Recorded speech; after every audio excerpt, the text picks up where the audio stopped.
So hello mga ka-Choy KB, no? So kakauwi ko lang galing trabaho mga ka-Choy KB. So nagbihis na ako niyan mga ka-Choy KB, hindi ko lang pinakita kasi baka ma-community standard din naman tayo mga ka-Choy KB. So hinanda ko na yung pagkain ko mga ka-Choy KB, yung kakainom ko yung gabi. So yan, yung pipino, pansit at saka itlog. So ayun mga ka-Choy KB, no? Pinapakita ko lang siya kung anong pagkain ko kapag gabi mga ka-Choy KB. So pinahiran ko yung mukha ko kasi ang pawis ako kasi napakainit ng panahon. So yan pati yung aso ko, no? Gutom na hinihintay niya yung pagkain.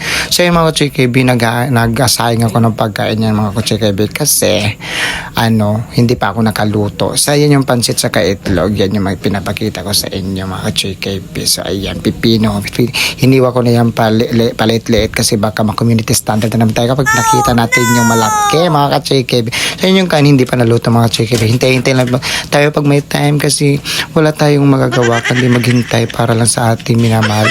Choy KB.